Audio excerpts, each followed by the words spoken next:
አረቢያ ላይ እጅግ በጣም የሚያስፈራና በሁሉም የቴሌቪዥን ጣቢያዎች ላይ የሚተላለፍ ዜና አለ። ይህ ዜና ደግሞ ሁላችንንም ያስደነገጠና ሁላችንንም ያሳሰበ ነው ብዬ አስባለሁኝ። ሰላም ጤና ይስጥልኝ ውድና የተከበራችሁ የፖዚቲቭ ተከታታዮች በያላችሁበት የዓለም ዳርቻ ሰላማችሁ ይብዛልኝ ብያለሁ። ይህንን ቪዲዮ ስትከታተሉ ለሁሉም ሰው እንዲደርስ ላይክ እና ሼር ሰብስክራይብ ማድረጋችሁን አትርሱ። በተለይ ይህ ቪዲዮ ለብዙ እህቶች ይጠቅማል ብዬ ስለማስብ ላይክ ማድረጋችሁን እንዳትረሱ ማለት ነው። በሳውዲ አረቢያ ላይ በዚህ ሰሞን እንግዲህ ባለፈው ቪዲዮ ሰርቼ ነበረ። በዛ ቪዲዮ ላይ አብዛኞቻችሁ አይታችሁታል። በመጀመሪያ የምለው ፈጣሪ አምላክ ከእንደዚህ አይነት አደጋ ይጠብቀን ሁላችንንም። የሰው ልጅ በሙሉ ከአደጋ እንዲጠበቅ እፈልጋለሁ፣ ምኞቴም ነው። ፈጣሪም ደግሞ የሰው ልጅ አስከፊ የሆነ አደጋ እንዲያደርስበት አልመኝም። በተለይ ደግሞ ኢትዮጵያውያን እህት ወንድሞቼ ሳውዲ አረቢያ ላይ የምትሰሩ የትኛውም መንጠቃ ወይም ደግሞ የትኛውም አካባቢ ላይ ሳውዲ አረቢያ የምትሰሩ እህቶቼ ጥንቃቄ እንዲታደርጉ ማለት ነው። ዛሬ ሴትዬ በስነ ስርዓት ነው የነገረችኝ። ያው የሚረጨው ነገር ስሙ ምናምን ብዙም አልገባኝም፣ በአማርኛ ትርጉሙ ምን እንደሆነ አልገባኝም። ያው በአረበኛ ስለሆነ ሴትዬ የነገረችኝ። ነገር ግን አሜሪካ፣ እስራኤል አሁን የተያያዙ ጦር የተያያዙ ሀገሮች አሉ። እነዚህ ሀገሮች ደግሞ የተለያዩ ሀገሮች ላይ አሁን አስከፊ የሆነ ጦርነት እየተካሄደ ነው ያለው። ይህ ጦርነት ሳውዲ አረቢያ ላይ አሁን በጣም በከፍተኛ ሁኔታ ህዝቡን ጭንቀት ውስጥ አስገብቶታል። እጅግ በጣም ጥንቃቄ አድርጉባቸው ብላ ካለችኝ ሴትዮ ማለት ነው። የመጀመሪያው ሽባክ ወይም ደግሞ በር አለመክፈት፣ ውጭ አለመውጣት። ከእንደገና ደግሞ ምንም አይነት ድምፅና ምንም አይነት ሽታ ስታዩ፣ ለምሳሌ እስከዛሬ ከምታዩቸው የተለያዩ ሽታዎች፣ የተለያዩ ጠረኖች ከተሰሟችሁ መስኮት ከፍታችሁ የምትቀመጡ ወይም ደግሞ አንዳንድ ቤት 24 ሰዓት በሚባል ደረጃ መስኮት ክፍት የሚሆንባቸው ቤቶች አሉ። እኛ ቤት እንኳን ብዙ መስኮት አይከፈትም። የኩሽና መስኮት ብቻ ነው የሚከፈተው እንጂ መስኮት አንከፍትም።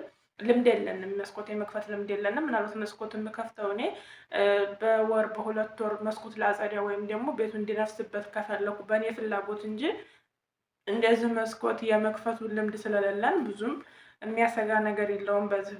ነገር ግን መስኮት በመዝጋት እና በር በመዝጋት የሚያልፍ ነገር የለም። ፈጣሪ ቀደሩ ከደረሰ አንድ ሰው መጥፈው ይሄ ነው ከተባለ በምንም ሊያልፍና በምንም ሊድን አይችልም ማለት ነው። ስለዚህ ሰበቡን ለማድረስ ያህል ነው እንጂ እንድትጨነቁም አይደለም። ነገር ግን ከሱቅ የምንጠቀማቸውን ነገሮች እንድንከለከል የነገረችኝ ዋና ዋና ነገሮች አሉ።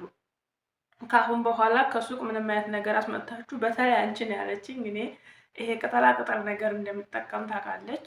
ሰላጣ በጣም ነው የምጠቀመው እኔ። ሩዝ ብዙም ስለማልጠቀም፣ ሩዝ ብዙም ስለማልበላ፣ የተለያዩ ነገሮች ስለማልበላ እኔ ብዙ ጊዜ የምጠቀመው የሰላጣ፣ ኪያር፣ ጎመን፣ ይሄ ምንድነው ከስ፣ እነሱን ነገሮችን እጠቀማለሁ። ካሮት እና እነዚህን ነገሮች በጭራሽ እንዳታመጡ ነው ያለችው። እነዚህን ነገሮች ላይ ምናልባት የሚረጨው ነገር ሊመጣ ስለሚችል ጥሩ አይደለም ነው ያለችኝ። እንግዲህ ምን እንደሆነ ከሌላ ሀገርም ስለሚገቡ እንደዚህ አይነት ነገሮች ከሌላ ሀገርም ስለሚገቡ እነዚህ ፍሬሽ የሆኑ ወይም ደግሞ ፍራፍሬ ራሱ ሙዝ፣ ብርቱካን፣ አቮካዶ፣ ማንጎ ምናምን እነዚህ አይነት ነገሮችን እንዳታመጭና እንዳትጠቀሙ ነው ያለችን። እኛ ቤት እንግዲህ እነዚህ ነገሮች በተለይ ለእሷ ጧት ጧት ቁርስ ስለምትበላ እነዚህ ፍራፍሬዎች ይመጡ ነበረ ለእሷ ማለት ነው። እኛ እንኳ ብዙ ለራሳችን ገዝተን ካልሆነ ብዙም እንትን አንልም እና ለእኔ እንዳትጠልቢ ለእናንተም እንዳትገዙ ነው ያለችኝ ማለት ነው። እንደገና ደግሞ ውሃ፣ ይሄ በጀሪካን ከመኪና ወርዶ በጀሪካን የሚመጣው ውሃና እንዲሁም ደግሞ እቃ ከምናጥብበት ያለው ውሃ ብዙ ቤት የምግብ መስሪያ ውሃና የእቃ ማጠቢያ ውሃ የሚጠጣ ውሃ ጭምር ጎን በጎን ያለ አለ፣ አብዛኛው አረብ ቤት ማለት ነው። ያንንም ውሃ እንዳትጠቀሙ ነው ያለችው። የካርቶን ውሃ በብዛት አስገባለሁ ነው ያለችው። እንግዲህ እዚህ ቤት ሴትዮዋችን የካርቶን ውሃ ለእሷ ብቻ ነው የሚመጣ፣ እዚህ ቤት እኛ ቤት አይመጣም ነበረ። እኛም የምንጠቀመው ይሄ በመኪና የሚከፋፈለውን ማንኛውም ቤት የምንጠቀመውን በመኪና የሚከፋፈለውን ውሃ ነው የምንጠቀም የነበረ። አሁን ግን እሱን እናንተም አትጠቀሙም፣ ብዛት ካርቶን ውሃ አስገባለሁ ነው ያለችው። ስለዚህ ይሄ እንግዲህ ምንድነው የሚያመለክተው? ጦርነቱ ትንሽ ከበድ እንዳለ እንዲሁም ደግሞ በተለይ ይሄ አሁን ያለችው ነገር ስሙ በአማርኛ ምን እንደሆነ ጠፍቶኝ ነው፣ ምን እንደሚባልም አላውቅም። ብቻ የሚረጭ ነገር ነው ያለችው። ያ የሚረጭ ነገር ብዙ ሀገሮችን አቅፎ እንደሚይዝ ነው። በተለይ ደግሞ ሳኡዲን በደንብ እንደሚይዛት በደንብ አካሎ እንደሚይዛት ነው የነገረችኝ እና ባለፈው እንደዚህ ጨረፍ ጨረፍ አድርጋ ነግራኝ ነበር። እንዳትፈሪ ይህን 3 ቀን 4 ቀን ብላ ነግራኛለች ብዬ በሙቤ ዩቲዩብ ሰርቼ ነበረ። በፎዚም ጨረፍ አድርጌ ነግራችሁ ነበር እና ያስፈራ ስትነግረኝ እኔ ልጄ ነው ትዝ ያለኝ። በጣም ነው የደነገጥኩት፣ በጣም ነው የፈራሁት። ማለት ይከብዳል። በተለይ ምግብ ላይ እንትን ስትል ምግብ የታሸጉ ነገሮችን ምናምን ካልሆነ ክፍት የሆኑ ነገሮችን ጭራሽ እንዳይገዛና እዚህ ቤት እንዳይገባ ነው ያለችው። ይሄ ማለት ደግሞ እሷ የምትፈልጋቸው እዚህ ቤት እንዲመጡና እንዲገቡ የምትፈልጋቸው ነገሮች ሁሉ እንዳይገቡ ነው የከለከለችው። ይሄ ምን ያህል ትክክል እንደሆነና ምን ያህል እንደፈራች ነው የሚያስታውቀው። አሁን ባለፈው መስኮት እንዳትከፍቱ ምናምን ውጭ ላይ እንዳትወጡ ምናምን ነበር ያለችን። አሁን ዛሬ ግን ከሚበሉ ምግቦች ጭምር ነው የተናገረችው። ስለዚህ ይሄ ደግሞ የሚያሳየው ምንድን ነው? ትንሽ እንደሚያስፈራና ትንሽ ከበድ እንደሚል ነው። እንግዲህ ፈጣሪ አምላክ ወጥቶ ከመቅረት ይጠብቀን። ፈጣሪ ከተራፊዎቹ ያድርገን። ጦርነትን በቃ ይበለን። በጥቅሉ ጦርነት በጣም ከባድ ነው በአሁኑ ሰዓት እና ጦርነትን በቃ ይበለን። ከጦርነት ፈጣሪ ይጠብቀን። የሰው ልጅ ሞት አይቀርም። የሰው ልጅ ይሞታል። ከሞት የሚቀር የለም። ሰው ሆኖ በዚህ ምድር ላይ ሳይሞት የሚኖር ወይም ደግሞ ዝንተ ዓለም የሚኖር የለም። እንኳን አይደለም የሰው ልጅ ዛፍ ቀኑ ሲደርስ ይደርቃል፣ ይበሰብሳል እና ሁላችንም ሟቾች ነን፣ በስባሾች ነን። የተሸከምነው ስጋ ፈራሽ ነው። ነገር ግን አሟሟታችን በምን አይነት መንገድ ነው የሚለውን ሳስበው ትንሽ ያው የአሟሟታችን ነገር እውነት በስደት ነው ወይ የምንቀረው? አሁን ላይ በቃ ዓለሚቱ በሙሉ ተወጥራለች። ዓለም የተወጠረችበት ጊዜ ነው አሁን። ሰላም ያድራል ሰላም ይውላል የሚባል ሀገር የለም። በአሁኑ ሰዓት የተወጠረ ሀገር ነው ሁሉም። አሁን በውጥረት ውስጥ ያለ ሀገር ነው። ሞት የበዛበት፣ መፈናቀል የበዛበት፣ ረሃብ የበዛበት፣ ስቃይ እንግልት የበዛበት ዓለም ላይ ነው ያለ ነው እና ፈጣሪ አምላክ እንግዲህ ከተራፊዎቹ ያድርገን። የውመል ቂያማ ደርሷል ነው ያለችው ይህ ሴትዮ። በቃ አሁን የውመል ቂያማ ደርሷል። ምክንያቱም በጣም ብዙ ሰው ሞቶ ሰው አያዝንም ነው ያለችው። በቃ ሰው አያዝንም። በጣም ብዙ ሰው ነው የሚሞተው፣ ግን ሰው ሞተ ተብሎ ሰው አያዝንም አለችና የሆነ ሀገር ላይ እኔ የማውቃቸው ጓደኞቼ ናቸው እና በጣም ብዙ ሰው ቤተሰቦቻቸው በአንድ ጊዜ ሞተውባቸው ግን አላዘኑም። ማፊ ሀዘን ስትለኝ ማለት ለመሳቅም እንዲሁም ደግሞ ብቻ የሆነ ስሜት ተሰማኝ እና ሀገራችን እየሆነ ያለው ሀገራችን እየታየ ያለው ነገር ነው። የትኛውም ሀገር ላይ ያለው አሁን ሀገራችን አስባችሁታል? በፊት አንድ ሰው ሞተ ተብሎ ለመርዳት እንኳ ስንት መከራ አለው፣ ስንት ጭንቅ አለው። ምግብ ይብላ ተብሎ የሚረዳው ሰው ሴትም ትሁን ወንድም ትሁን ብቻ ሰው ተጨንቆ ተጠቡ በድንገት እንዲያሰባ ተብሎ ዙሪያዋ ሰው እንዳይጠፋ ተብሎ ምግብ አብልተው አጠጥተው ብቻ የምትፈልገውን ወይም የሚፈልገውን ነገር ተደርጎ አነጋገሩን አሽሞንሙነውበት በስነ ስርዓት በቃ የሆነ ብቻ በጣም በጭንቀት ነበር እኔ ለቅሶ ሲረዳ የማውቀው።